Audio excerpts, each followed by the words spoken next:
요즘 캠핑을 하거나 농막을 하는 사람들이 많이 있습니다. 요즘은 대부분 도시에서 살다 보니 자연을 가깝게 느끼기가 쉽지가 않습니다.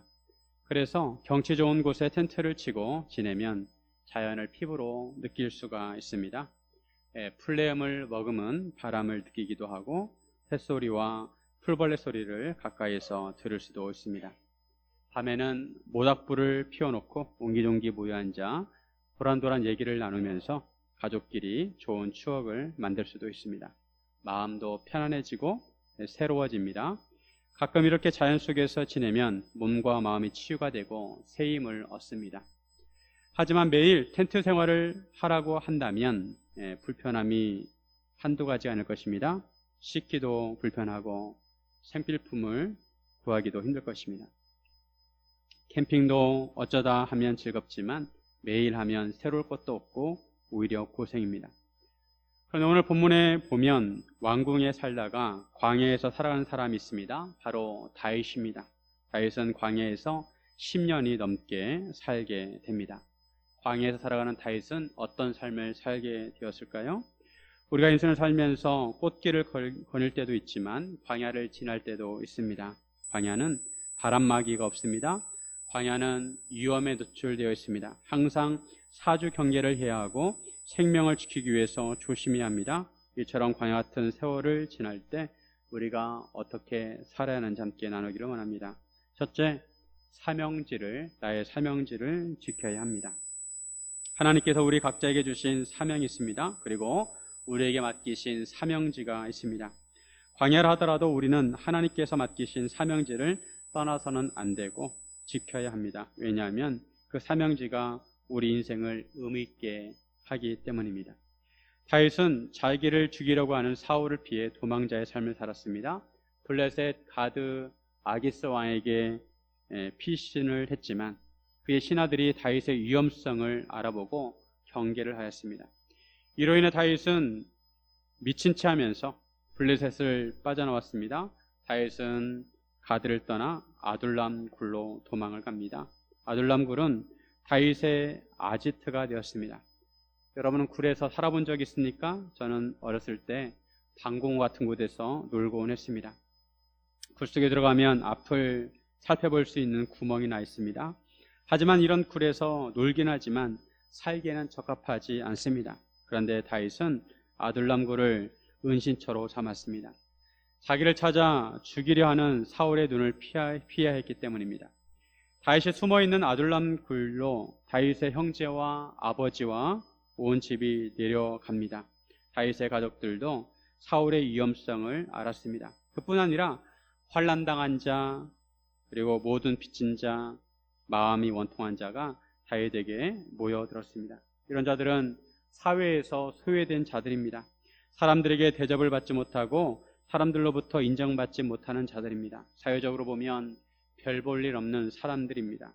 한편으로 사울왕이 통치하는 나라가 그만큼 불안정하고 어렵다고 볼 수 있습니다. 그런 나라에 피해를 입은 자라고 할 수가 있습니다. 이런 자들이 다윗에게 모여들었습니다. 다윗은 그들의 우두머리가 되었습니다. 이렇게 다윗과 함께한 자들이 400명이 되었습니다. 이들은 다윗의 지지 기반이 됩니다. 다윗은 이들의 지도자가 되었고 나중에 왕이 될 때 이들은 큰 힘이 되게 됩니다. 다윗은 다시 아둘람에서 모압 미스베로 갑니다. 아마도 부모님이 연로하셔서 부모를 모시고 굴에서 지낸다는 것이 부담스러울 수 있습니다. 그것도 다윗은 사울의 위협을 받고 있었습니다. 다윗은 좀 더 안전한 곳을 물색하다가 모압으로 가게 되었습니다. 모압은 다윗의 증조할머니 룻의 고향이기도 합니다. 다윗은 모압 왕에게 자기를 향하신 하나님의 뜻을 알기까지 머물게 해달라고 요청을 합니다. 다윗의 부모님은 다윗이 요새에 있을 동안 모압 왕과 함께 지냈습니다. 그런데 선지자 갓이 다윗을 찾아왔습니다. 5절에 보면 5절 말씀 같이 한번 읽겠습니다. 선지자 갓이 다윗에게 이르되 너는 이 요새에 있지 말고 떠나 너로 들어가라. 다윗이 떠나 헤레스풀에 이르니라. 선지자가 쓴 다윗에게 요새에 있지 말고 그곳을 떠나 유다 땅으로 들어가라고 합니다. 왜냐하면 다윗은 장차 이스라엘의 왕이 되어야 하기 때문입니다. 이스라엘 왕이 될 사람이 이스라엘 땅을 떠나서는 안 됩니다. 그래서 갓은 다윗에게 유다 땅으로 돌아가라고 강한 어조로 말을 합니다. 다윗도 유다가 좋습니다. 유다에서 살고 싶어 합니다. 그런데 유다로 돌아가면 위험을 감수해야 합니다. 사울이 언제 잡으러 올지 모릅니다. 그럼에도 하나님께서는 다윗에게 유다로 돌아가라고 하십니다. 다윗은 유다에 있어야 했습니다. 하나님께서는 갈대아 우르에 살고 있는 아브라함을 부르셨습니다. 그리고 아브라함을 가나안 땅으로 인도하셨습니다. 가나안 땅에 살다가 아브라함은 기근이 들자 애굽으로 내려갑니다. 애굽에서 아브라함은 신변의 안전 때문에 자기 아내 사라가 자기가 보기에 너무 아름다우니까 잘못하면 사라를 때문에 자기가 죽을지도 모른다고 생각해서 자기 아내 사라를 자기 여동생이라고 속이게 됩니다. 하지만 바로에게 아내 사라를 빼앗기게 됩니다. 이 일로 하나님께서는 바로의 집에 재앙을 내리시고 아브라함으로 하여금 다시 가나안으로 돌아가게 하십니다. 가나안은 아브라함의 사역지였습니다. 아브라함이 부르심을 받은 땅이었습니다. 하나님께서는 아브라함을 통하여 가나안 땅에 하나님의 역사를 이루기를 원하셨습니다. 그래서 하나님께서는 아브라함이 가나안을 떠나기를 원치 않았습니다. 아브라함은 애굽에서 경험을 통해서 사명자는 사명지를 떠나서는 안 된다는 것을 깨달았을 것입니다. 그리고 나중에 이삭의 아내를 구하기 위해서 종을 보냈는데 이삭이 가나안을 떠나서는 안 된다는 지침을 주게 됩니다. 하나님께서는 또한 요나에게 니느웨에 가서 하나님의 말씀을 전하라고 했습니다. 그런데 요나 선지자는 참 특이하게도 뺀질이었습니다. 사람이 좀 삐딱해서 반항적이었습니다. 요나는 하나님께서 가라고 하신 니느웨로 가지 않고 그 반대쪽 방향인 다시스로 가는 배를 타게 됩니다. 하지만 하나님께서는 이런 말 안 듣는 요나를 가만두지 않으십니다. 풍랑을 일으켜서 결국 요나가 바다에 빠지게 됩니다. 그때 큰 물고기를 예비하셔서 요나를 삼키게 하시고 요나가 물고기 뱃속에서 3일 동안 있어야 했습니다. 3일이 지났을 때 물고기는 요나를 무태 뱉었습니다. 요나는 결국 니느웨로 가게 됩니다. 니느웨는 요나의 사명지였습니다. 니느웨는 3일 길이었는데 요나는 하루만 하나님의 말씀을 선포를 하게 됩니다. 회개하지 않으면 하나님의 심판이 임한다는 것입니다. 요나가 이렇게 하나님의 말씀을 선포하였을 때 왕으로부터 모든 사람이 금식하며 회개하는 역사가 일어나게 되었습니다. 우리는 하나님께서 맡기신 사명지를 떠나서는 안 됩니다. 하나님께서 보내신 곳에서 하나님의 사명을 감당해야 합니다. 다윗은 좀 더 안전하다고 생각되는 모압으로 이동을 하였지만 하나님께서는 다윗이 이스라엘에 머물기를 원하셨습니다. 가나안 땅은 다윗의 사명지였습니다. 다윗은 유다 땅으로 돌아가야 했습니다. 우리가 의미 있는 삶을 살려면 하나님께서 보내신 사명지에서 살아야 합니다. 하나님께서 맡기신 사명지에서 하나님께서 맡기신 사명을 감당할 때 우리는 우리 인생의 의미를 찾을 수 있고 믿음 안에서 보람을 느낄 수 있습니다. 우리는 사명을 위해 기도하면서 하나님의 인도하심을 받아야 합니다. 다윗도 비록 모압에 있었지만 하나님의 인도하심을 계속 구한 것을 알 수 있습니다. 3절에 보시면 다윗이 거기서 모압 미스베로 가서 모압 왕에게 이르되 하나님이 나를 위하여 어떻게 하실지를 내가 알기까지 나의 부모가 나와서 당신들과 함께 있게 하기를 청하나이다 하고 하나님이 나를 위하여 어떻게 하실지를 내가 알기까지 다윗은 하나님께서 인도해 주시길 바라고 하나님께 기도를 하였습니다. 우리도 우리의 사명지를 위해서 기도해야 합니다. 각자마다 사명지가 다를 수 있습니다. 어떤 성도님에게는 사명지가 가족일 수도 있고 어떤 분에게는 직장일 수도 있고 또 새로운 환경일 수도 있습니다. 어떤 곳이 나의 사명지인지는 기도하면서 하나님의 인도하심을 받아야 합니다. 우리는 우리에게 주어진 사명지에서 우리에게 맡겨진 사명을 잘 감당해야 합니다. 사랑하는 여러분, 주어진 사명지를 지키시기를 주님의 이름으로 축원드립니다. 둘째, 신앙 인격을 다듬어야 합니다. 사람마다 사람 됨됨이가 있습니다. 우리는 그 사람이 말하는 것과 행동하는 것과 생각하는 것을 통해 그 사람의 인격과 성품을 알 수 있습니다. 말 한마디, 행동 하나에도 인격이 묻어 있습니다. 믿음 생활하는 성도들에게는 신앙 인격이 있습니다. 어떤 사람은 예수를 믿으면서도 말과 행동이 세상 사람들보다 미숙한 경우가 있습니다. 반면에 어떤 사람은 주변 사람들에게 감동을 주고 닮고 싶은 신앙 인격을 가진 사람도 있습니다. 바라기는 우리 모두가 예수님과 같은 신앙 인격을 갖기를 원합니다. 성경에 보면 신앙 인격이 훌륭한 사람들은 광야 생활을 거치면서 그 신앙 인격이 다듬어지는 것을 볼 수 있습니다. 오늘 본문에서는 신앙 인격에 있어서 안 좋은 예가 나옵니다. 바로 사울 왕입니다. 사울은 한 나라의 왕이면서도, 그것도 하나님 나라 이스라엘의 왕이면서도 형편없는 인격과 믿음을 가졌습니다. 사울 왕은 다윗을 쫓는 입장이었지만 오히려 그의 마음은 쫓기는 사람처럼 살았습니다. 사울 왕은 과대 피해 망상증에 걸린 사람과 같았습니다. 다윗이 도망자의 삶을 사는데도 사울은 다윗에 대해서 극도로 민감해했습니다. 사울은 다윗이 이스라엘 백성들에게 인기 있는 것을 알았습니다. 그래서 다윗이 쿠데타라도 일으킨다면 이스라엘 백성들이 다윗에게 붙을 것이 뻔했습니다. 사울은 자기 왕권을 지키기 위해서 다윗을 제거해야 한다고 생각을 했습니다. 사울은 다윗에 대한 소문을 들었습니다. 다윗은 400명을 이끄는 지도자가 되어 있었습니다. 어느덧 다윗의 세력이 형성이 되었습니다. 다윗의 세력이 더 커지게 된다면 분명히 사울 왕에게 위협이 될 것입니다. 사울 왕은 다윗의 힘이 커지는 것을 못마땅하게 생각을 합니다. 그때 사울은 기부와 높은 곳에서 손에 단창을 들고 에셀나무 아래에 앉아 있었고 모든 신하는 그 옆에 있었습니다. 사울이 손에 단창을 들고 있는 모습은 자기의 왕권을 지키려는 단적인 모습을 보여줍니다. 사울은 단창을 다윗에게 몇 번 날린 적이 있습니다. 단창이 자기를 지켜준다고 생각을 했습니다. 그리고 그 단창으로 다윗을 제거해야 한다고 생각을 했습니다. 사울은 단창에 집착하고 항상 손에 단창을 들고 있었습니다. 하지만 왕의 자리를 지키는 것은 단창이 아니었습니다. 사울은 자기를 편들지 않는 사람은 다 적으로 간주합니다. 사울은 곁에 선 신하들에게 말합니다. 너희 베냐민 사람들아 들으라. 이세 아들이 너희에게 각기 밭과 포도원을 주며 너희를 천부장 백부장을 삼겠느냐. 사울은 자기가 속한 베냐민 지파 사람들에게 호소합니다. 만일 다윗이 왕이 된다면 자기와 같은 베냐민 지파 사람들에게 밭과 포도원을 줄 리가 없다는 것입니다. 베냐민 사람들 천부장 백부장으로 삼을 리가 없다는 것입니다. 너희가 상황을 잘 판단하고 나한테 잘하는 것입니다. 다윗이 왕이 되면 너희는 찬밥 신세가 될 거라는 것입니다.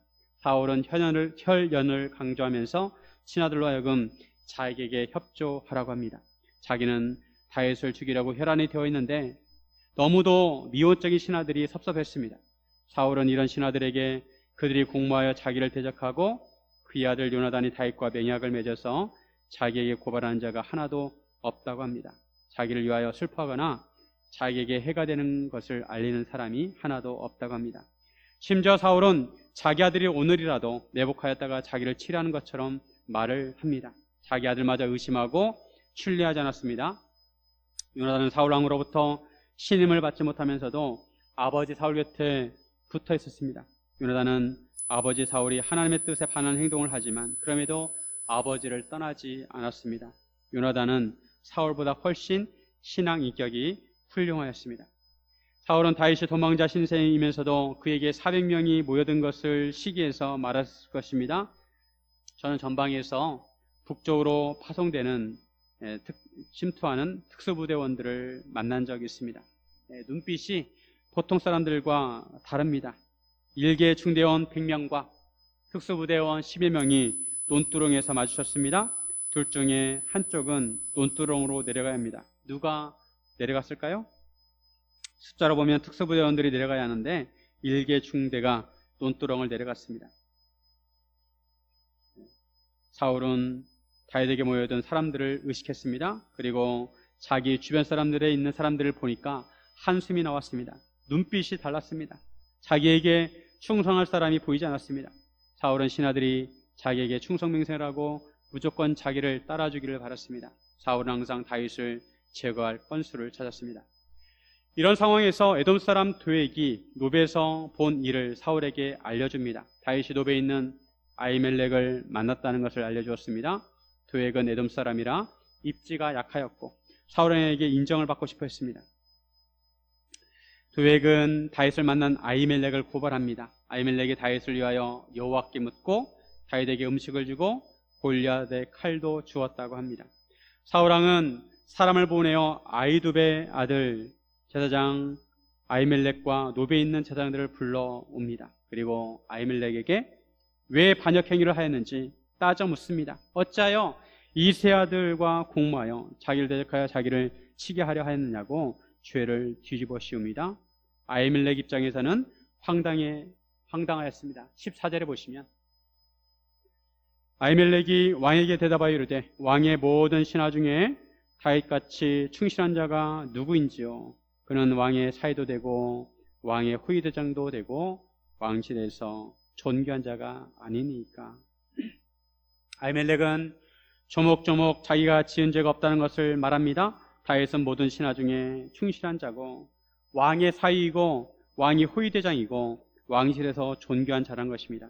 그뿐 아니라 아히멜렉이 다윗을 위하여 하나님께 물은 적이 한두 번이 아니라는 것입니다. 이런 것만 보더라도 자기가 다윗에게 행한 것은 사울을 해하려는 의도가 전혀 없다는 것을 알 수 있다는 것입니다. 그러므로 왕은 자기와 자기 온 집에 아무것도 죄를 묻지 말아달라고 사정했습니다. 자기는 다윗에 대한 일에 아는 바가 없다고 했습니다. 아히멜렉은 정직하게 말했습니다. 실제로 다윗은 자기의 처지를 구체적으로 말하지 않았기에 아히멜렉은 다윗의 요구를 들어주었을 뿐입니다. 그런데도 사울은 아히멜렉이 다윗과 접촉하였다는 이유만으로 아히멜렉에게 죄를 물어서 반드시 죽을 것이라고 했습니다. 아히멜렉뿐만 아니라 그의 아버지의 모든 집안도 그렇게 될 것이라고 하였습니다. 왕은 호위병에게 돌아가서 여호와의 제사장들을 죽이라고 합니다. 하지만 왕의 신하들은 손을 들어 여호와의 제사장들을 죽이기를 싫어합니다. 신하들이 보기에도 사울의 지시는 부당했습니다. 더군다나 제사장은 하나님의 기름 부음을 받은 자들입니다. 제사장을 죽이는 것은 하나님을 대적하는 일입니다. 그리고 왕의 호위병들은 다윗을 대장으로 모시던 사람들이었습니다. 사울은 신하들이 자기 말을 듣지 않자 도액에게 명령을 해서 제사장들을 죽이라고 했습니다. 에돔 사람 도액은 그날에 세마포 에봇을 입은 85명을 죽였습니다. 그리고 제사장들의 성읍 노베 남녀와 아이들과 젖 먹는 자들과 소와 나귀와 양들까지 다 칼로 죽였습니다. 남녀노소 할 것 없이 제사장 가문을 진멸했습니다. 그들의 가축들까지 다 죽였습니다. 사울은 이전에 하나님께서 아말렉을 진멸하라고 하셨을 때 다 진멸하지 않고 좋은 양과 소들은 죽이지 않고 살려주었습니다. 그런데 이번에는 제사장 가문을 가축들까지 다 진멸했습니다. 하나님을 위해서는 진멸하지 않고 자기를 위해서는 진멸했습니다. 사울은 자기 감정이 중요했습니다. 자기 자존심이 중요했습니다. 이것이 사울의 인격이었습니다. 사울에게 있어서 자기 자신이 제일 중요했습니다. 다른 것은 아랑곳하지 않았습니다. 이에 비해 다윗은 사울과 신앙인격이 달랐습니다. 다윗은 자기의 감정대로 움직이지 않았습니다. 다윗은 사울왕을 죽일 수 있는 기회가 2번이나 주어졌는데도 사울왕을 자기 손으로 죽이지 않았습니다. 비록 원수 같은 왕이라 하더라도 하나님의 기름 부음을 받은 자이니까 그를 죽일 수 없다는 것입니다. 다윗과 같은 상황에 처하면 보통 사람은 화병에 걸릴 것입니다. 매일 자나깨나 사울을 생각하면 이가 갈릴 것입니다. 그러면서 다윗은 자기 손으로 사울을 죽이지 않고 모든 것을 하나님께 맡겼습니다. 감정으로 행했다면 사울을 100번이라도 더 죽였을 것입니다. 하지만 다윗은 그렇게 하지 않았습니다. 다윗은 하나님의 말씀과 뜻을 기준으로 삼아 행동을 하였습니다. 우리가 신앙인격을 기르려면 감정을 잘 처리합니다. 사람은 누구나 감정을 가지고 있습니다. 감정은 우리의 의지대로 되지 않습니다. 감정은 그저 주어지는 대로 우리가 느끼는 것입니다. 온도계처럼 슬픈 일을 당하면 슬픔을 느끼고 기쁜 일이 있으면 기쁨을 느낍니다. 우리는 그저 감정이 일어난 대로 느낍니다. 그렇다고 우리는 감정에 휘말리거나 감정의 노예가 되어서는 안 됩니다. 감정대로 행해서는 안 됩니다. 다윗처럼 하나님의 말씀과 뜻에 따라 움직여야 합니다. 환경으로 따지면 다윗은 감정에 휘말리기 쉬웠습니다. 그럼에도 중심을 잘 잡고 하나님 입장에서 생각을 했습니다. 하나님께서는 우리의 신앙계획을 연단하시려고 우리를 광야로 내모실 때가 있습니다. 고생을 많이 하게 하십니다. 하나님께서는 혈기 많은 모세를 광야에서 40년 동안 지내게 하시고 그를 다듬어 사용하셨습니다. 욥도 하루아침에 모든 자녀와 재산을 잃는 고난을 당하게 되었습니다. 그때 욥은 이런 고백을 했습니다. 욥기 23장 10절. 그러나 내가 가는 길을 그가 아시나니 그가 나를 단련하신 후에는 내가 승금같이 되어 나오리라. 고난을 당할 때는 자기가 왜 그 고난을 당하는지 잘 모르지만 그럼에도 욥은 하나님께서 결국 자기를 인도하신다는 것을 믿었습니다. 우리는 광야 같은 세월을 보낼 때가 있습니다. 요즘 경제가 너무 어려워져서 광야에 내몰리는 사람들이 많이 있습니다. 하지만 고난은 하나님의 음성을 듣는 확성기라고 하였습니다. 광야는 하나님의 훈련장입니다. 광야 생활을 통하여 예수님 같은 신앙인격을 갖게 하십니다. 사랑하는 여러분, 광야 생활을 통해 신앙인격을 다듬으시기를 주님의 이름으로 축원드립니다. 셋째, 사람을 품을 줄 알아야 합니다. 사람의 크기는 그 사람이 품는 사람들을 보면 알 수 있습니다. 어떤 사람은 한 사람도 품지 못합니다. 자기 마음에 들지 않으면 다 내쫓습니다. 그런데 어떤 사람은 원수 같은 사람이라 할지라도 품습니다. 그런 사람을 보면 마음이 참 넓어 보이고 위대하게 느껴집니다. 사람들은 속 좁은 사람을 밴댕이 속과 같다고 합니다. 그리고 마음이 넓은 사람을 태평양같이 마음이 넓다고 합니다. 우리는 마음의 그릇을 키워야 합니다. 고전 삼국지를 다 아실 것입니다. 삼국지는 중국의 위초고 시대를 다루고 있습니다. 유비, 관우, 장비가 주인공입니다. 삼국지를 읽어보니까 적을 넘어뜨리는 전술 중에 하나가 이간질입니다. 요즘은 고급스럽게 이간질을 심리전이라고 합니다. 꾀를 써서 적의 대장과 부하들이 관계가 틀어지게 합니다. 그때 어떻게 반응하느냐가 중요합니다. 부하가 조금 잘못했어도 그 부하를 품어주면 그것을 계기로 관계가 더욱 견고해집니다. 하지만 부하를 내치면 오히려 그것이 화근이 되어서 더 큰 문제가 일어납니다. 어떤 사람은 적의 장수를 사로잡아서 그 장수를 품고 자기 편으로 만들 줄 아는 사람이 있습니다. 그런 사람이 결국 적을 이기게 되고 승리를 하게 됩니다. 사탄은 사람들 사이를 이간질시킵니다. 거짓말을 해서 하나님과 인간 사이를 이간질하고 아담과 하와의 관계를 이간질합니다. 하지만 예수님은 서로 화목하게 하십니다. 예수님은 모든 사람을 품으셨습니다. 예수님을 배반한 사람도, 예수님을 핍박한 사람도, 사람들에게 손가락질을 당하는 사람들도 다 예수님은 품어주셨습니다. 우리 예수님처럼 사랑으로 사람을 품을 수 있어야 합니다. 다윗이 광야에 있을 때 다윗을 찾아온 사람들이 있었습니다.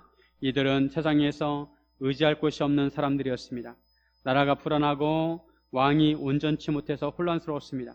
억울한 일을 당한 사람들과 상처받은 사람들, 세상에서 오갈 데 없는 사람들이 모여들었습니다. 그러한 시대에 다윗은 위로자 역할을 하였습니다.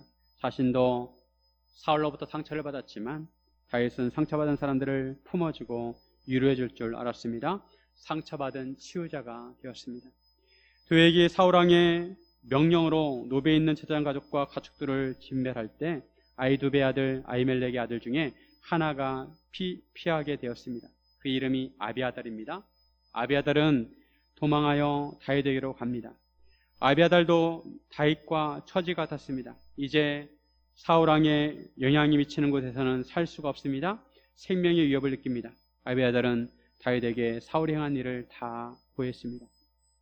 다윗은 그 이야기를 듣고 너무 마음이 아팠습니다. 그래도 자기가 고난을 겪는 것은 그나마 괜찮았습니다. 자기가 감당하면 됩니다. 그런데 자기로 인해서 누군가 피해를 보고 고난을 겪는다면 그것이 마음의 가치가 되어서 평생 마음을 찔러댑니다. 다윗은 의도치 않게 아히멜렉의 가족에게 피해를 주었습니다. 그 가족이 몰살당하였고 아비아달 하나만 살아남게 되었습니다. 다윗은 자신으로 인해 죽음을 당한 제사장들로 인해 마음이 아팠습니다. 자책하는 마음이 들었습니다. 22절 다윗이 아비아들에게 이르되 그날에 에돔 사람 드웨기 거기 있기로 그가 반드시 사울에게 말할 줄 내가 알았노라. 내 아버지 집에 모든 사람 죽은 것이 나의 탓이로다. 다윗은 노베 제사장들이 죽은 것이 자기 탓이라고 했습니다. 그러면서 아비아들을 위로합니다. 두려워하지 말고 자기 곁에 있으라고 합니다. 자기와 함께 있으면 안전할 것이라고 합니다. 다윗은 아비아들을 보호해 주었습니다. 다윗은 슬픔을 당하거나 고난당하는 자들을 품어주고 안아주었습니다. 이것이 주님의 마음입니다.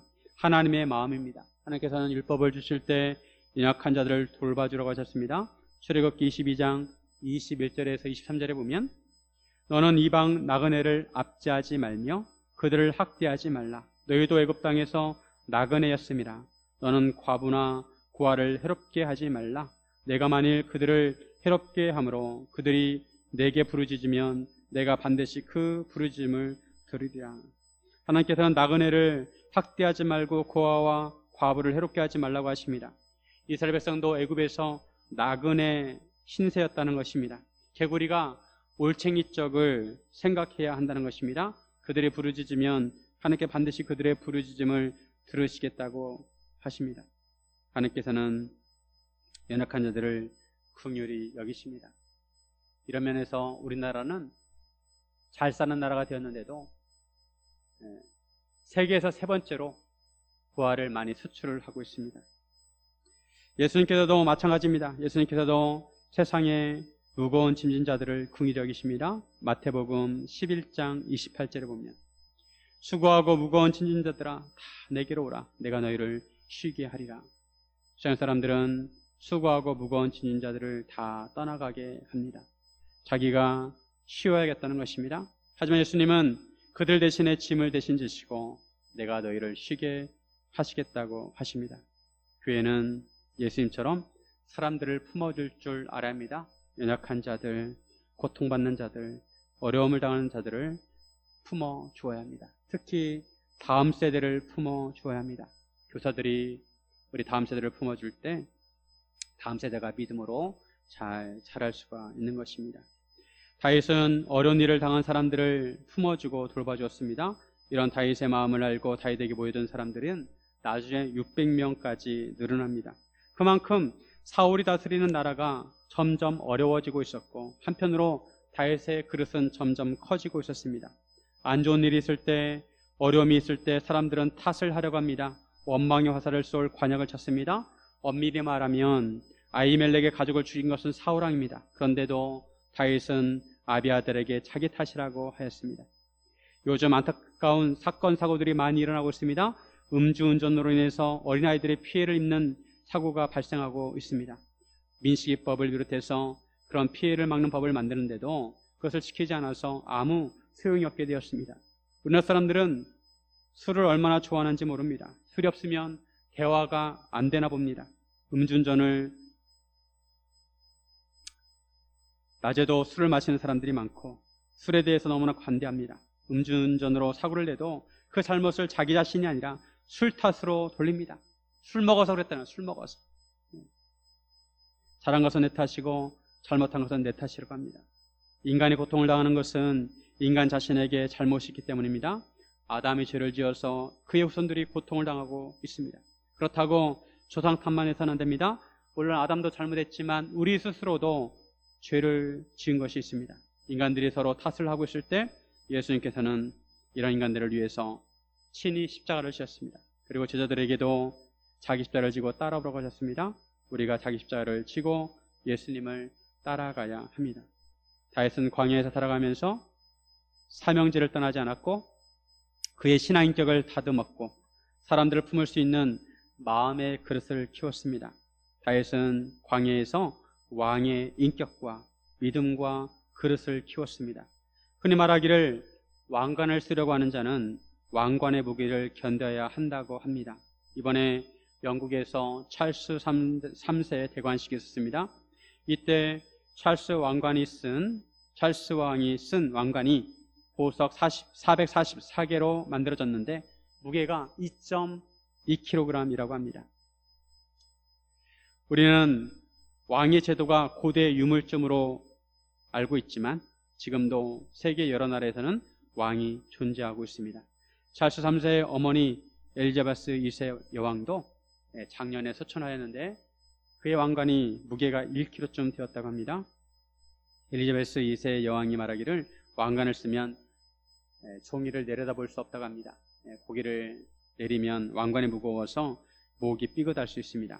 왕관을 쓰고 종이를 보려면 종이를 올려야 한다고 합니다. 그런데 다윗의 왕관의 무게는 얼마였을까요? 다윗은 나중에 왕이 되어서 왕관을 썼는데 그 왕관은 금 1달란트로 된 왕관입니다. 무게가 자그마치 34kg입니다. 만만한 무게가 아닙니다. 우리는 만왕의 왕이신 하나님의 자녀들입니다. 하나님의 왕자이고 공주입니다. 예수님께서는 믿음으로 인내하고 승리하는 자들에게 생명의 멸관을 주신다고 하셨습니다. 우리는 그때를 바라보며 광야에서 믿음으로 인내하며 살아가야 합니다. 사랑하는 여러분, 광야에서 믿음으로 인내하시기를 주님의 이름으로 축원드립니다.